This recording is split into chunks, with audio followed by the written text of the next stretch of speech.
Polska czeka z uwolnieniem zapasów paliw pomimo kryzysu. Komisja Europejska chce dać oddech gospodarce w reformie ETS. Wyniki Rosnieftu pokazują, że Rosja nie zarobi na wojnie w Iranie, a oligarchów Kremla może czekać zrzutka wojenna. Jest 2 kwietnia 2026 roku, nazywam się Wojciech Jakubik, a to jest codzienny przegląd informacji sektora energetycznego i paliwowego Energy Drink. Zapraszam.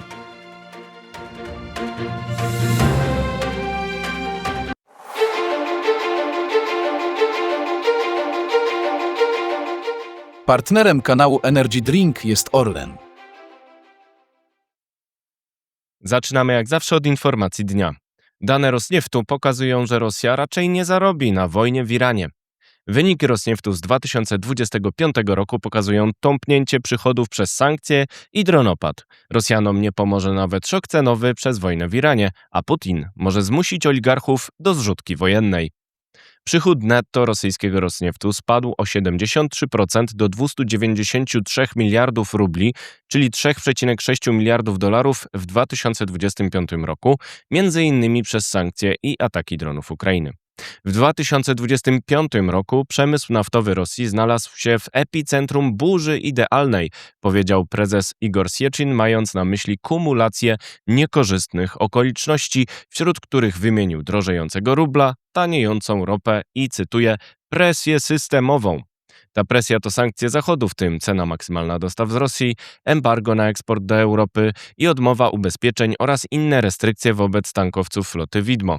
Te czynniki powodują, że zdaniem Sieczina obecny wzrost cen ropy wywołany wojną w Iranie nie może być przeceniany. Zostanie on w dużej mierze przezwyciężony przez rosnące koszty frachtu, ubezpieczenia i wymiany walut, wskazał prezes Rosnieftu. Przyznał, że wysokie stopy procentowe w Rosji utrudniają finansowanie. Wynosiły w 2025 roku ponad 19%. Sieczin przyznał, że opłata za dostawy ropy rosyjskiej przez Morze Bałtyckie do Indii wzrosła z około $2 w 2022 roku do ponad $20 w marcu 2026 roku. To 10-krotny wzrost kosztów. Oznacza to, że premia ze wzrostu cen ropy jest przejmowana przez pośredników oraz ubezpieczycieli Rosnieftu i może nie być widoczna w wynikach z 2026 roku. Tąpnięcie przychodów tej firmy to z kolei problem dla budżetu rosyjskiego, zależnego od sprzedaży ropy w około 20%. Największe uderzenie w Rosnieft nastąpiło w ramach sankcji USA wobec tej firmy oraz Łukoila z października 2025 roku oraz zakazu transakcji z udziałem koncernu Sieczina w transakcjach w Unii z 19 pakietu sankcji. Według Center for Research on Energy and Clean Air w okresie od grudnia 2025 roku do lutego 2026 roku ich eksport ropy drogą morską spadł o 83% rok do roku do 3,5 miliona ton.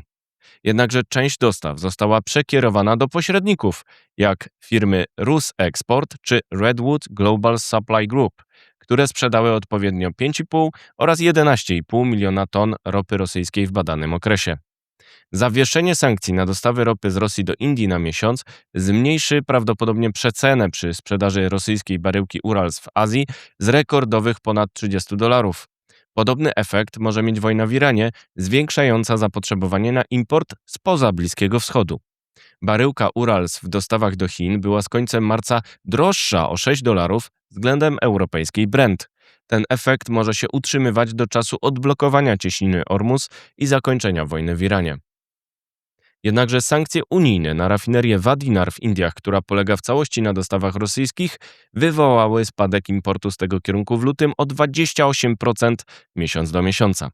Kolejny czynnik, który może ograniczyć Rosnieft, to blokada ropociągu Przyjaźń na Ukrainie, uniemożliwiająca dostawy na Słowację oraz Węgry, a także ataki na naftoporty na Morzu Bałtyckim prowadzone przez drony ukraińskie, o których można się dowiedzieć więcej z innego materiału podcastu Energy Drink. Dane z Rosji pokazują spadek eksportu morskiego ropy o 25% w okresie od 23 do 30 marca, czyli w koincydencji z atakami Ukrainy na szlak naftowy przez Bałtyk.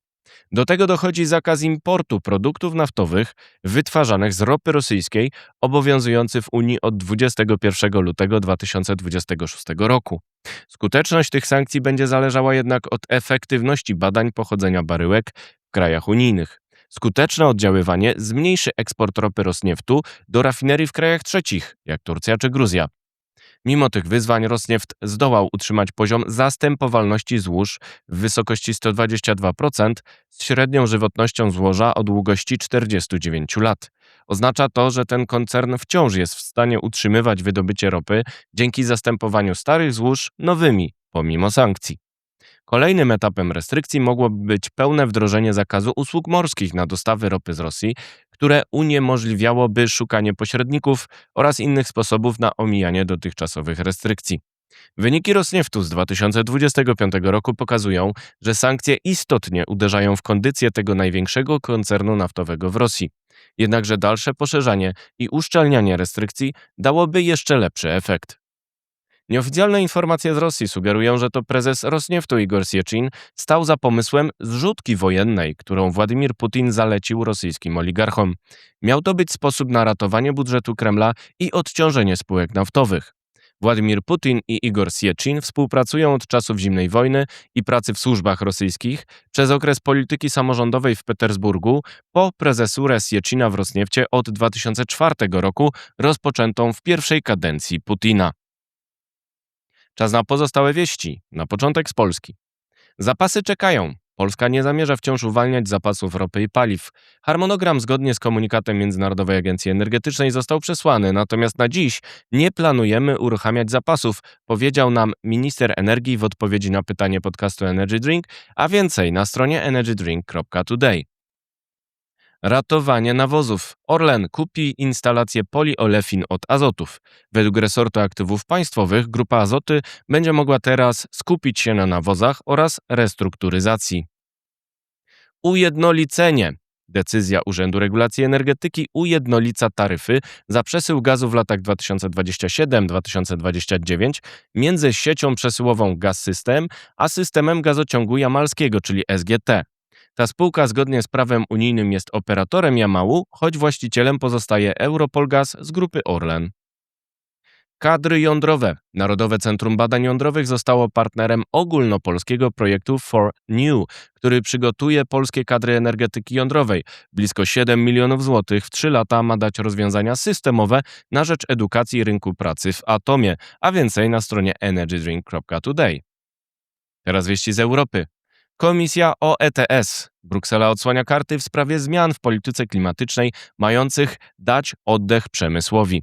Możliwa jest zmiana ilości wolnych uprawnień do emisji czy wykorzystanie tzw. kredytów węglowych. System ETS ma mieć także bardziej stabilną cenę dzięki zmianom w specjalnej rezerwie. Więcej opowiedziała komisja dziennikarzom i można o tym przeczytać na stronie energydrink.today. Atom pozostaje wykluczony. Ministerstwo Środowiska Niemiec, cytowane przez Montel, nie popiera powrotu do energetyki jądrowej pomimo tezy szefowej resortu gospodarki Katariny Reiche o tym, że atom pomógłby w walce z kryzysem przez wojnę w Iranie. Niemcy wyłączyły ostatnie reaktory w 2023 roku. Pustki w magazynach. Niemiecka spółka VNG wzywa rząd w Berlinie do działań na rzecz uzupełnienia zapasów gazu. Zapełnienie magazynów w tym kraju wynosi około 20% i jest najniższe od 7 lat. Wysokie ceny i trudności z zawieraniem nowych kontraktów utrudniają Niemcom realizację celu unijnego w wysokości 90%. Nie wypełnili go w 2025 roku. Ukraina za Iran? Według Financial Times prezydent USA groził Europie wstrzymaniem pomocy Ukrainie, jeżeli Europejczycy nie pomogą Amerykanom odblokować cieśniny Ormus, zablokowanej przez Iran po ataku Ameryki i Izraela. Starlinki na tankowcach. Tankowce floty widmo Rosji wykorzystują według Kyiv Independent system Starlink Ilona Muska do komunikacji. Ujawnienie informacji o wykorzystaniu tego systemu do sterowania dronami spowodowało jego blokadę w Rosji. Jeszcze wieści ze świata. Ciąg dalszy dronopadu. Władze Baszkortostanu w Rosji poinformowały o ataku dronów na rafinerię Ufa w Rosji. Doszło do pożaru. Obiekt znajduje się około 1400 km od granicy Ukrainy. Biznes i polityka. USA zniosły sankcje wobec Delcy Rodriguez, pełniącej obowiązki prezydenta Wenezueli, po zatrzymaniu Nicolasa Maduro. W ten sposób mogą ułatwić przejmowanie firm naftowych w tym kraju przez kapitał amerykański. Amerykanie kontrolują eksport ropy wenezuelskiej. Zielona dominacja. Dominacja Chin w obszarze zielonych technologii może wywołać kryzys energetyczny poważniejszy niż ten spowodowany przez Gazprom. Państwo środka kontroluje od 60 do 95% globalnych łańcuchów dostaw kluczowych komponentów i metali ziem rzadkich, a więcej w moim tekście na Onecie. Przemowa Trumpa. Cena ropy spadnie naturalnie, gdy konflikt się skończy, powiedział prezydent USA w przemowie, w której obiecał zakończenie wojny za 2-3 tygodnie, ale zagroził Iranowi atakami na elektrownię. Nie ujawnił, co dalej z programem jądrowym Teheranu.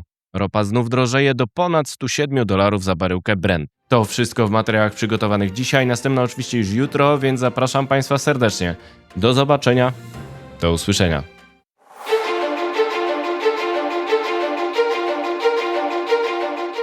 Partnerem kanału Energy Drink jest Orlen.